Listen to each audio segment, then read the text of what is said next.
Everybody likes to talk about roles. Obviously, yours is unique in that you're not necessarily going to score a ton, but you're asked to play defense, rebound.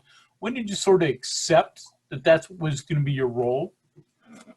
I mean, just being a young player on my freshman year at Arkansas, playing with I think we had 6 seniors that year. One of my biggest things was how was I going to play and stuff like that. So just learning with the coaching staff there that, you feel me, doing what the 6 seniors weren't going to do and just the little stuff ended up getting me a whole lot of playing time on the court as a freshman. So just sticking to that and sticking to the little stuff, and also just realizing that the little stuff ends up to us winning. That's the number one goal at the end of the day. Is definitely the team before myself anyways. John Antonic. Hey, Gabe, I'll ask you this question too. I asked Taz this about passing. I know Hugs has talked about that. That's the better you are as a passing team, the more efficient you're going to be offensively. Yeah. And from an outsider looking in, you appear to be one of the better passers on the team. Where'd that come from? Was that something that you were taught, or is that something you learned? Is it the knowledge of the offense? Is it knowledge of the game? It is with the knowledge of the offense too. Just knowing what I'm looking for when we run specific sets. I know I'm looking at specific players for every set. So just knowing what you're looking for comes with it too, and also just being confident and being able to deliver the ball to them. How do you got it? But how does the team become a better passing team? Just become more familiar with the offense and knowing what to look for at certain times and certain sets. Just knowing our options, know if the first option is not there, look at the second option and so forth. Just really just more comfortable and stuff like that. Go ahead, Justin. Hey, Gabe. Obviously, kind of looking to Gonzaga here. Their two forwards are kind of make their team go, score a lot of points. You'll probably be matched up with one of them at one point during the game. When you scout Gonzaga and see, the kind of scoring forwards give, how much does that make your eyes light up? And just kind of talk about, defending Gonzaga. We're practicing now, knowing how to defend our offense. They move the ball a lot, and it is based off. Also, the scoring is based off the two forwards, so I'm definitely excited for that game. You feel me? I'm excited to guard both of them. Hopefully, I get to guard both, and the goal is to shut both of them down and just play our game and do what we do as West Virginia. Cody Nesper. Hey, Gabe, just in terms of you guys, wanting to compete for a championship this year, how important is this game against the number one team in the country? It's big. I mean, just with us being where we are in this season and then being number one, I mean, it's definitely a great opportunity for us to play the number one team in the country this early. But also it's good for ourselves to know where we're at.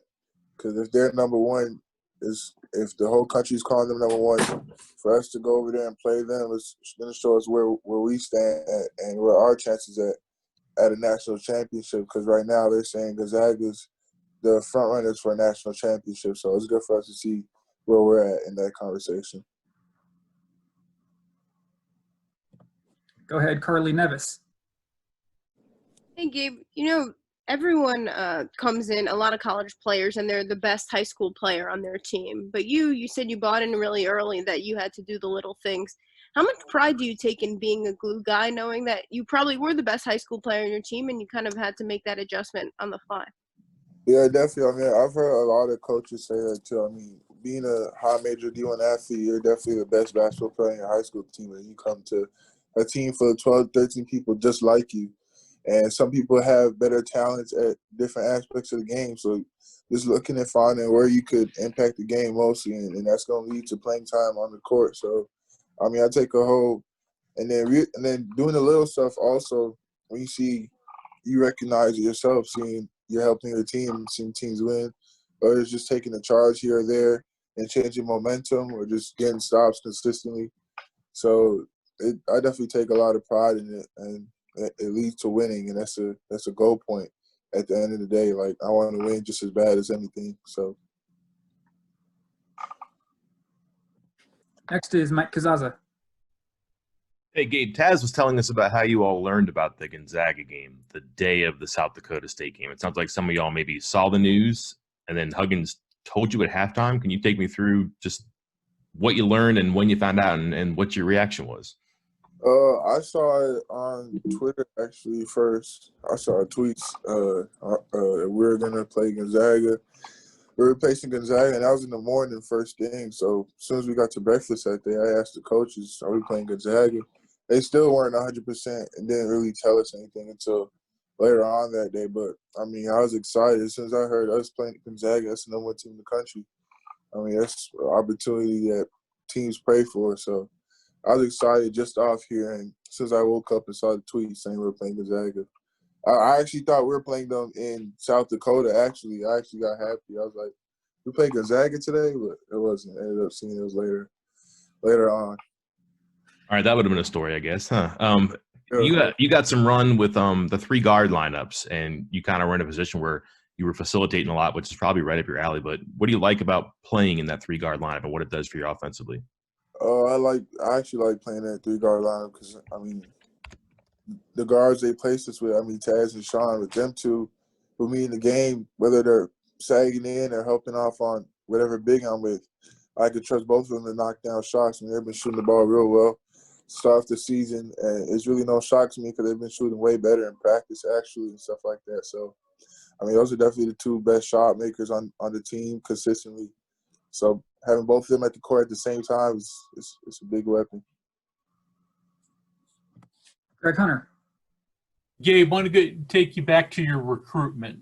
So did West Virginia talk to you at all coming out of prep school? And then when you decided to transfer, how did you get latched onto West Virginia at that point?